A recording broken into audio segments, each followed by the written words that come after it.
Yang menguntungkan politisi ya. Politisi. Rakyat hari ini masih tetap susah.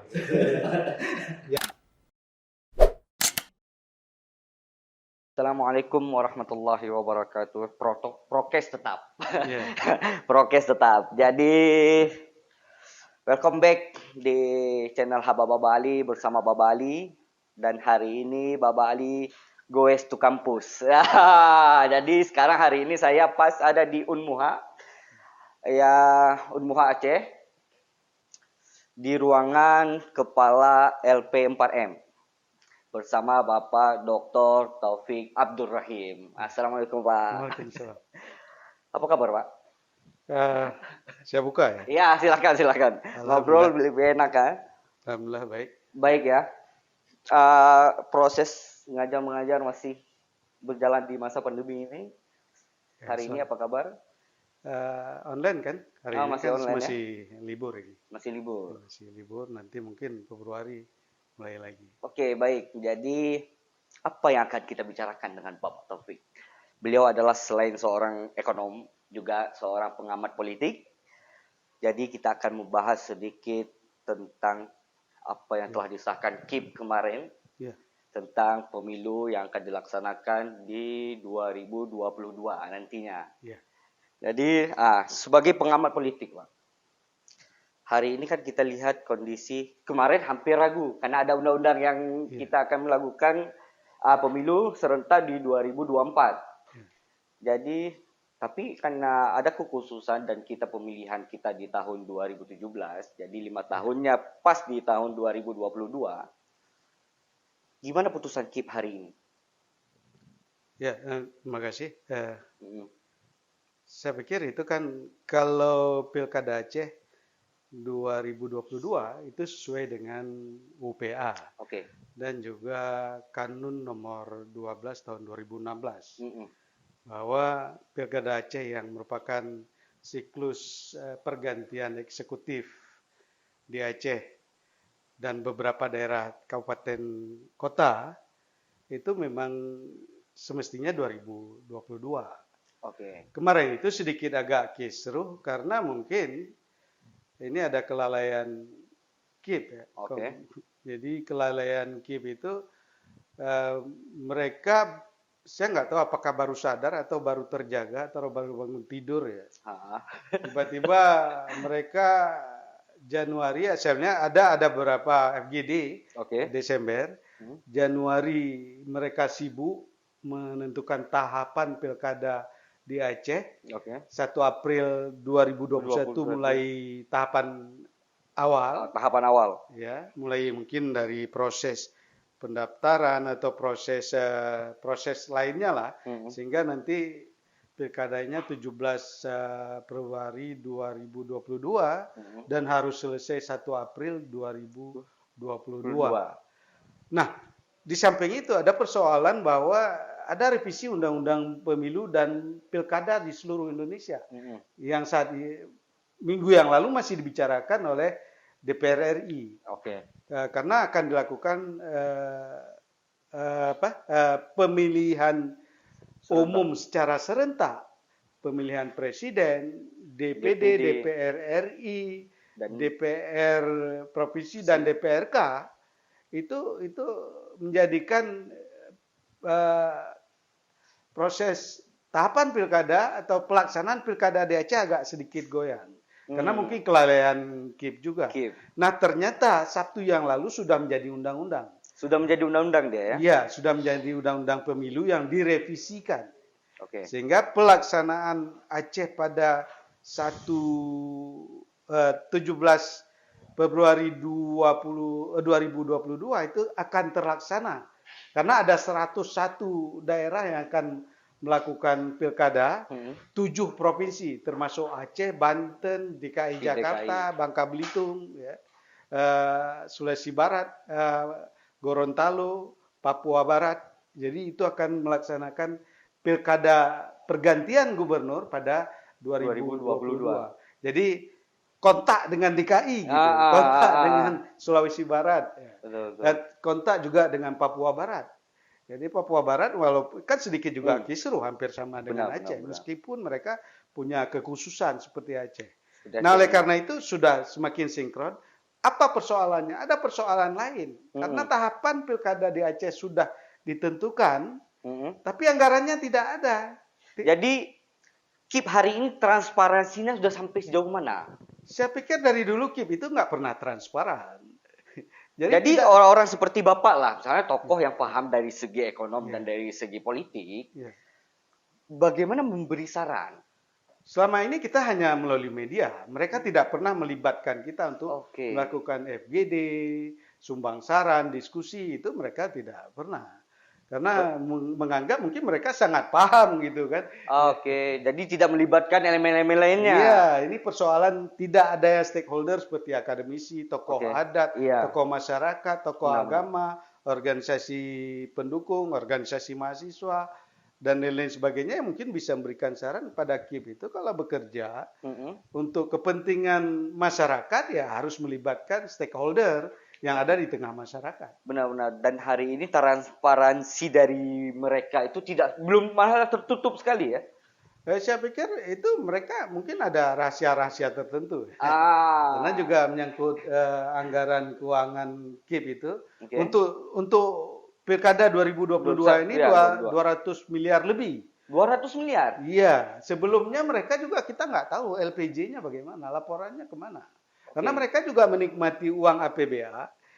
Kalau di tingkat 2 menikmati uang APBK, mereka juga ada menikmati uang dari APBN kan. Dari Mereka- pusat langsung ya. Iya, karena mereka connect dengan koordinasi KPU. Dan keadaan dana hari ini sudah ada atau belum? Atau mereka masih kelabakan? Belum ada. Mereka tidak punya dana tapi sudah menentukan tahapan pilkada. Ini aneh ini. Oke. Hampir kemarin Kepala Badan Pengelolaan Keuangan Aceh itu mengeluarkan statement boleh menggunakan biaya tidak terduga dengan surat keputusan gubernur. Nggak boleh. Itu uang bencana. BTT Iya. itu untuk bencana. Oke lah kemarin awal bencana pandemi COVID-19 itu sudah dipakai. Nah, yang awal sekali kan 500 miliar itu. Oke. Nah, kalau ini kan bukan bencana politik, ini pemilihan kepala daerah. Daerah, ya. Jangan suka-suka hati kepala Badan Pengelolaan Keuangan Daerah Aceh itu mengeluarkan statement. Gubernur juga nggak boleh mengambil kebijakan itu. Ini salah. Tapi seharusnya dana ini dari mana? Dana sebagian besar mungkin dari APBA kalau pilkada provinsi atau gubernur, pergantian gubernur. Kalau daerah nanti ada sebagian diflotkan melalui dari APBK. Seharusnya KIP itu sudah terlibat dalam musrenbang sejak Januari 2021. 20. Iya. Jadi untuk menentukan kan sudah disahkan anggaran belanja APBA Aceh 2021 itu kan 30 November 2020. Ya seharusnya mereka terlibat dalam musrenbang, penetapan anggaran melalui Bapeda, RKA, rencana kerja anggaran, dan juga koordinasi dengan DPRA atau legislatif dan eksekutif dengan gubernur, juga dengan Kementerian Dalam Negeri. Juga mungkin perlu bisik-bisik sedikit dengan Kementerian Keuangan. Jadi ada uang. Jelas di 2021 ada uangnya. Ya. Sedangkan hari ini KIP tidak melalui itu. Tidak melalui itu. Mungkin apakah mereka selama ini tidak paham tentang itu? Saya pikir paham kan. Tapi atau mereka menganggap mereka bisa menentukan kapan saja, bisa ambil uang dari mana saja. Nggak bisa. Ini kan jadi persoalan nanti. Sedangkan hari ini April 2021 mereka kan harus melaksanakan tahapan-tahapan itu. Iya. Ya kan sudah mulai. Ya. Sedangkan tahapan-tahapan untuk dana dari tidak mereka lakukan. Gimana itu? Paling mereka akan mendesak gubernur. Apakah gubernur masih berani mengeluarkan pergub? Oke. Kalau satu-satunya senjata mereka ini. Ya pergub. Tapi dari mana anggaran yang akan diambil oleh gubernur? Jangan mengambil BTT lagi. Atau mungkin ada cadangan silpa tahun yang lalu itu dipergunakan untuk pilkada kali ini. Ya, tapi ya tentunya ada perjanjian tertulis ataupun ada koordinasi dengan Kementerian Dalam Negeri dan Kementerian Keuangan. Artinya uang itu ada, mereka boleh melaksanakan kegiatan dan nanti akan dibayar semua kan. Atau sementara karena kita tahu kas kas provinsi itu minus. Minus. Kas APBN, kas negara juga minus. Ya Negara garu-garu aja rata baru sago tahu. dong. Itu jangan rakyat itu tahu, orang juga tahu. Oke, Jangan oke. dibohong-bohongi. Kecuali kan yang gaji tetap pegawai negeri itu memang sudah diplotkan dari APBN. Oke. Jadi KUA PPAS 2021 Mm-mm. KIP tidak terlibat. Ini jadi masalah. Oke. Itu gimana masalahnya nantinya? Kalau mau sip nanti paling ada perubahan RAPBA 2000 perubahan APBA perubahan 2021 itu mulai paling Juni, Juli, Agustus kan. Sedangkan September April mereka seharusnya mereka kerja. sudah mulai. Mungkin mereka punya simpanan masing-masing. Dan hari ini kita nggak tahu yang untuk April itu dananya dari mana. Belum tahu dari mana. Kecuali mereka punya strategi lain, mendekati gubernur, mendekati Kemendagri, bahwa mereka mohon dijamin anggaran untuk mulai kegiatan ini. Dari April besok nanti. Iya, ya. Oke. Dan apa? Jadi kan ini tidak, kan kita sesuai dengan Undang-Undang PA yang melaksanakan 2022. Ya. Jadi urgensinya melaksanakan di pemilu tahun 2022, bukannya pemilu serentak di Indonesia itu bisa menghemat biayanya.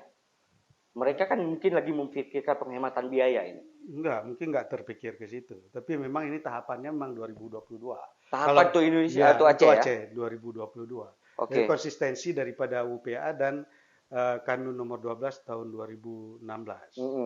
Jadi ada dasar hukumnya. Hanya saja mungkin ya yang selama ini belum mempersiapkan calon hari ini sudah mulai menggosok-gosok calon.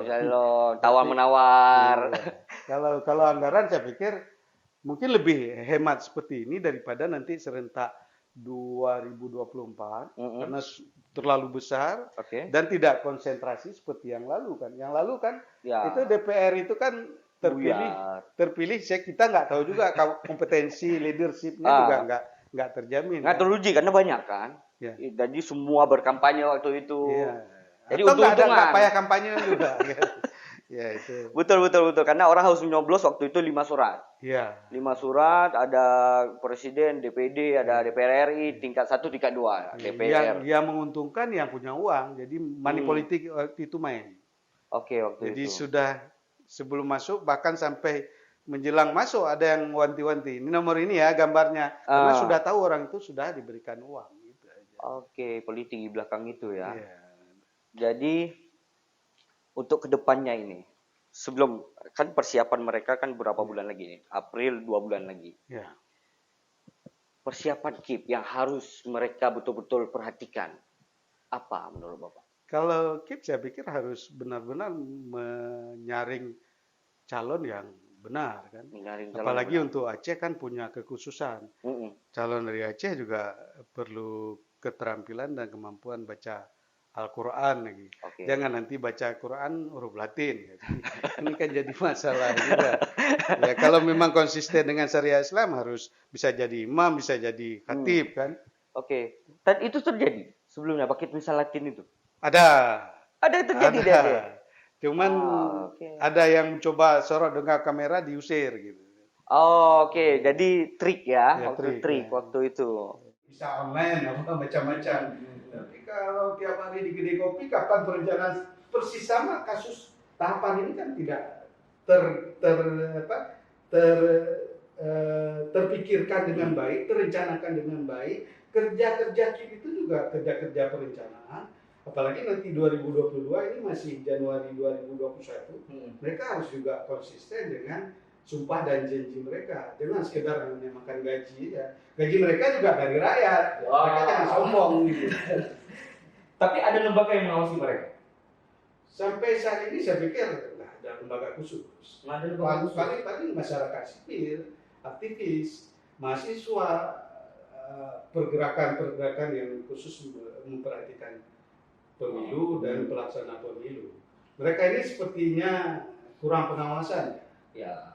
Walaupun mereka ada dewan pengawasnya, DPP, gitu, dewan pengawas. Dewan pengawas. Tapi kan kalau ada kasus, ini sekarang ini banyak kasus yang mereka tidak bisa selesaikan. Ya. Untuk berjalannya tahapan ini kan harus ada pengawasan juga sebenarnya. Ya, Didampingi atau apa gitu. Iya, biasa selama ini ya masyarakat sipil dan masyarakat luas yang mengawasi mereka. Oke. Tapi sejauh mana kita mampu masuk ke dalam?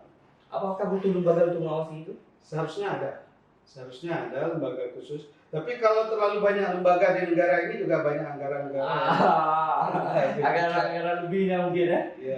Selama ini berapa lembaga-lembaga negara itu kan hanya habiskan anggaran negara saja. Kecuali memang pengawasan langsung dari masyarakat yang punya lembaga khusus, tidak tergantung pada keuangan negara ataupun APBN dan APBA. Boleh. Oke, baik Pak. Kalau satu lagi dalam keadaan pandemi ini, kan kalau misalnya pemilu pasti kita berhubungan kampanye dan lain sebagainya. Iya. Ya kan? Pasti keluar aturan-aturan baru nih. Ya. Jadi pasti akan mengumumkan nggak boleh ada yang kampanye dengan panggung sekian-sekian dengan jumlah sekian-sekian dan lain sebagainya. Bagaimana yang akan terjadi nanti? Kalau itu harus konsisten lah, jangan pilih-pilih. Nanti partai ini boleh, partai lain tidak. Kalau ini orang kelompok penguasa boleh, kelompok yang tidak berkuasa ya dipindah gitu. Dan selama ini kita juga sudah lihat contoh. Kalau dibilang gara-gara kerumunan bisa pandemi, kemarin dulu bantuan ke Kalimantan Selatan itu bukan kerumunan juga itu kan. Kenapa yang lain ditangkap ini nggak ditangkap? Tangkap aja kalau berani. Itu yang bagi-bagi di Kalsel kemarin ya, bagi-bagi bantuan banjir itu harusnya ditangkap juga kalau konsisten. Ada rame-rame ya? Nah, ramai dia kan menimbulkan keramaian kan. Tapi sebenarnya kan kalau kita tanya kepada ahli hukum katanya undang-undang ataupun ini tidak ada hukum pidananya. Jadi kriminalisasi itu masih berlaku. Itu yang kita harapkan seharusnya tidak berlaku. Ya kalau memang mau menegakkan hukum ya silakan tegakkan hukum secara konsisten. Secara adil ya. Ya termasuk ini salah-salah kita ngomong kita juga ditangkap.